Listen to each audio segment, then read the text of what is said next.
apresenta Check-up no rádio. Check-up no rádio com o médico geriatra Belísio Neto. Seja bem-vindo aqui, doutor Belísio, ao nosso Panorama 95. Bom dia. Bom dia, Marcos Dantas. Bom dia, Geraldo. Bom dia a todos os ouvintes, internautas. É uma satisfação imensa participar mais uma vez aqui do quadro Check-up no rádio. E o nosso tema de hoje é ansiedade na pessoa idosa, não é isso? Isso, Marcos. Antes disso, eu queria só fazer uma divulgação. Está chegando setembro e a gente vai, mais um ano, fazer a Semana do Alzheimer, né? O Setembro Lilás é o mês em alusão à conscientização da doença de Alzheimer. Então, nós, em parceria com a Liga de Geriatria, a Universidade Federal do curso de Medicina, Multicamp, a Escola Multicamp de Ciências Médicas e algumas outras instituições, vamos fazer a Semana do Alzheimer. Nessa semana vai ser diferente, vai ser de 18 a 22, né, na penúltima semana da doença de setembro. Nós vamos promover alguns eventos, né? Como por exemplo, vamos fazer mini cursos para cuidadores, a gente vai fazer aulas para profissionais de saúde, momentos para estudantes. Então, lembrar as pessoas que fiquem atentas aqui à nossa participação no rádio. A gente vai trazer toda a turma que está envolvida nisso e ficar atentos tanto no nosso Instagram, né, Dr. Belísio Neto, Dr. Belísio Geriatra, como no Instagram da Liga, né, da Lagerne, que nós vamos divulgar como é que será feito as inscrições, os horários, as aulas, os professores, todo o detalhamento da semana. Eu estou antecipando porque já vai preparando o pessoal para ficar atento aqui no nosso programa, no nosso quadro, o programa de Marcos Dantas. Então, agora falando de ansiedade, né? Falando do transtorno de ansiedade na pessoa idosa, a gente tem que lembrar que ansiedade é uma palavra que ela assim, tem muita dificuldade de ser separada de outras palavras, né? Ela é sinônimo de outras palavras e ela se adequa também à nossa realidade aqui do sertão do Seridó.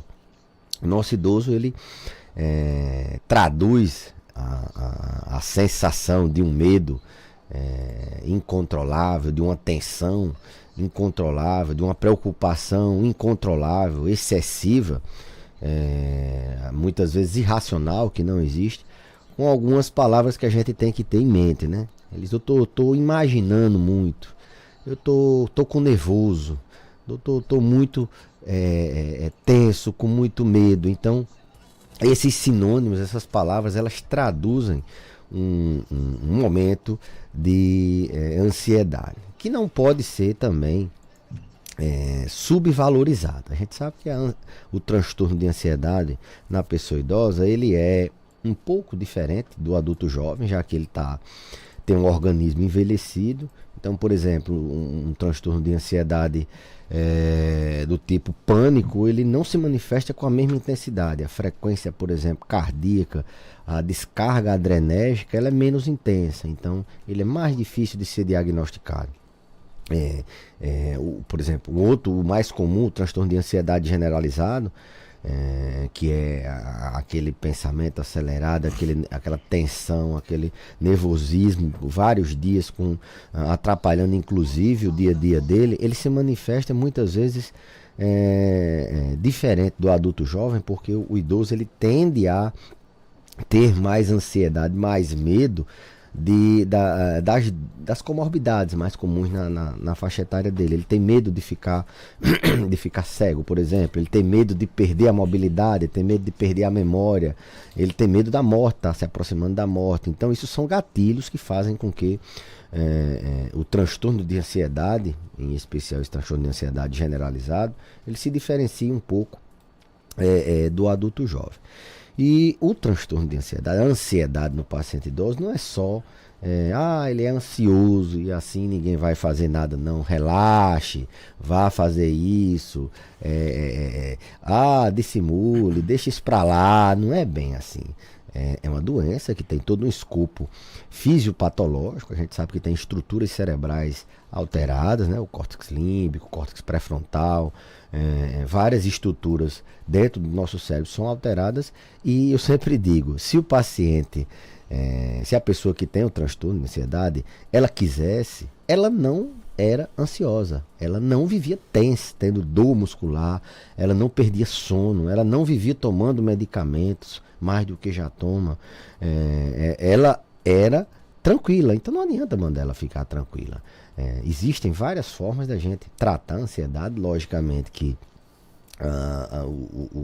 as terapias não medicamentosas funcionam bem, né? A terapia cognitivo-comportamental, várias outras. Aqui eu exemplifiquei essa porque é uma clássica que trata bem a ansiedade, né? Mas boa parte dos pacientes vai precisar sim de um tratamento medicamentoso. O sofrimento mental de uma pessoa que é ansiosa, é nervosa, ele é excessivo ao ponto de atrapalhar, por exemplo, dele dormir, atrapalhar dele se concentrar. Eu falei várias vezes aqui que a principal causa de esquecimento é a ansiedade. Ele não se concentra, ele pensa muito acelerado, ele salta muito o pensamento, ele perde muitas vezes o rumo do raciocínio dele. Então é um sofrimento importante. Na população idosa, que já tem outras comorbidades a serem tratadas, isso se torna mais um problema que interfere nessas outras comorbidades, como por exemplo na hipertensão, interfere na adesão ao tratamento do diabetes. Paciente que tem ansiedade, ou ele come demais ou ele come de menos, então ele se alimenta de maneira inadequada para tratar o diabetes, ele fica com mais dificuldades, ele tem dificuldade em aderir aos tratamentos, ele tem muito medo, e ele tem medo inclusive de tomar medicamentos. Os próprios medicamentos para tratar a ansiedade, o mínimo efeito adverso que ele tem, ele já quer parar, ele coloca culpa no medicamento, ele tem medo de ficar muito mais, ele tem medo muito maior do que as pessoas normais, acha que vai ficar, eu vou ficar dependente. Ele, quando melhora um pouquinho, ele acha que ele está tão acostumado com a aceleração do pensamento dele, com saltar o pensamento dele, que quando ele vai para a normalidade, ele acha que eu estou muito mais lento, eu não consigo mais fazer várias coisas ao mesmo tempo, eu tenho que... Então, a gente tem que ter em mente que a doença, o transtorno de ansiedade, além de a pessoa não querer ser ansiosa, ela não consegue ser, mesmo não tendo com o que se preocupar. Eu sempre digo isso, ela se preocupa, ela fica em hiperalerta, ela se sente melhor, que eu digo assim, ela se percebe mais, ela começa a perceber mais coceira, mais lesão na pele, fica achando que aquela dor transitória no estômago às vezes é uma doença mais séria. Então ele fica muito mais se percebendo mais, com a hipervigilância no próprio corpo. Isso dá muito sintoma físico, né? Como eu falei, piora o sono. Os pacientes que têm dor, eles tendem a ter um limiar de dor menor e tendem a ter mais dores. Os gatilhos de dores são acionados com mais facilidade. Tem implicações muitas vezes na própria memória. Confunde-se muito se aquele paciente tem um esquecimento por um transtorno neurocognitivo, uma demência de Alzheimer, ou se é um transtorno ansioso. E tem um fato que ela está muito associada, o transtorno de ansiedade, com depressão, principalmente essa ansiedade, esse transtorno de ansiedade generalizado. Os pacientes que têm TAG, né, como transtorno de ansiedade generalizado, geralmente eles têm associado o transtorno depressivo maior também. Então eles têm um transtorno misto, né, ansiedade e depressão. Então, se você começa o diagnóstico, começa fazendo diagnóstico de ansiedade, você já vai procurar também o paciente com sintomas depressivos, que a gente em outro momento já falou que a depressão no paciente idoso ela é mascarada, ela é sutil, ela não dá os mesmos sintomas do adulto jovem.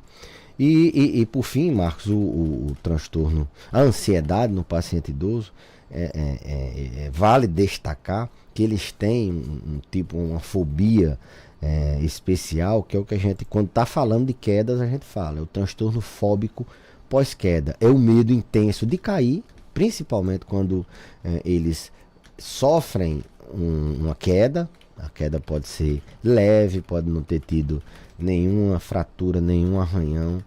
Ele pode só ter entrado na iminência de cair, mas eles desenvolvem um medo tão intenso de cair que eles não conseguem mais andar sem ajuda. Então, esse medo intenso que a gente chama de pitofobia, ele faz parte ele é um tipo de fobia específica no paciente idoso. Então, é um tipo de ansiedade que a gente precisa tratar, senão ele não anda mais. Se interfere na sua autonomia, interfere na sua capacidade, na sua mobilidade. Então, existem algumas nuances, né, no transtorno de ansiedade desde o diagnóstico, né, no paciente idoso, que é mais, a gente precisa aprofundar mais, entender os motivos que são mais físicos, entender que muitas vezes ele tem um estigma de doença mental, que aquilo ali, não, isso aqui vai passar com um chá, ou vai passar se eu começar a parar de me preocupar, e na verdade não consegue, e que isso tem implicação no número de outras, eu diria, de outros problemas que irão aparecer no controle da hipertensão. Quem tem ansiedade interna mais tem um maior risco de morte, de demenciar, de cair. Quando cai, desenvolve o medo de voltar a andar novamente. Então, essa seria mais ou menos a explanação inicial sobre o que é transtorno de ansiedade na pessoa idosa. Tem pergunta aqui no nosso WhatsApp, vamos lá, bom dia. Bom dia, doutor Belísio. Eu tomo remédio para ansiedade, eu tomo Rivotril. Aí eu fui para o posto de saúde, aí o médico disse que vai tirar esse remédio, porque faz muito tempo que eu tomo e não devo continuar tomando remédio tarja preta por muito tempo. Mas eu já tirei uma vez e quando voltou, os sintomas voltou pior. O que é que você acha? Eu devo tirar esse remédio? Eu vou para o médico para ele ir tirando aos poucos? Ou eu posso continuar tomando? Porque eu tenho muito medo de tirar e voltar a sentir a mesma coisa que eu senti da outra vez. Ave Maria, sofri demais. Posso continuar tomando? E aí, doutor Belísio? Olha, o uso de medicamentos dessa classe dos benzodiazepínicos, Rivotril é um deles, são medicamentos que a gente utiliza geralmente por um determinado período de tempo. Isso é mais comum em pacientes mais jovens, abaixo de 60 anos. Nos pacientes idosos, dificilmente a gente inicia o tratamento, salvo raríssimas exceções, com essa classe de medicamentos dos benzodiazepínicos, Rivotril, bromazepam, lorazepam, alprazolam. A gente evita esse tipo de medicamento. Mas a gente também não suspende de maneira abrupta. O fato de o médico, a gente vai tirar, e ele não tirou, porque ele sabe que tem que desmamar, desprescrever aos poucos para o paciente não ter sintomas de descontinuação abrupta. O idoso, inclusive, ele pode entrar numa confusão mental se parar de uma hora para outra esse medicamento. Uma outra coisa que a própria paciente relatou, ela tem medo de voltar a ter os sintomas de ansiedade. Você vê como a ansiedade ela é. O paciente tem medo de começar o tratamento e ele tem medo de parar o tratamento. Então o medo faz parte do dia a dia do ansioso. É um medo intenso. Todo mundo consegue diminuir se tivesse... todo mundo estaria com vontade de diminuir esse medicamento, mas ela está com medo de sentir. Então é um medo desproporcional. O médico já vai propor o desmame para que ela não tenha esse rebote, esses sintomas de recidiva, de recaída do transtorno de ansiedade. Mas o uso de benzodiazepínicos, no caso o Rivotril, em pacientes idosos, é desrecomendado porque ele aumenta o risco de quedas, né? Ele aumenta a incidência de queixas de memória, ele pode levar o paciente a ter, ele aumenta o risco de ter doenças como Alzheimer, tem a questão da dependência do medicamento, então tem que ser desprescrito, mas se o transtorno de ansiedade estiver bem tratado. Uma coisa que a gente tem que ter em mente é que não só a ansiedade, mas várias outras doenças, elas requerem outras abordagens. Não é só o Rivotril que vai resolver.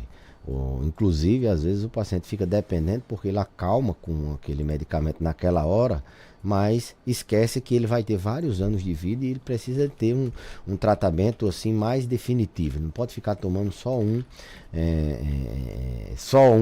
medicamento para aliviar aquele momento. É como eu sempre comparo. É como uma infecção. Você toma uma dipirona, um paracetamol para baixar a febre, mas o que vai resolver é o antibiótico. Então ela está meio que tomando apagando o fogo, mas não está resolvendo o problema dela.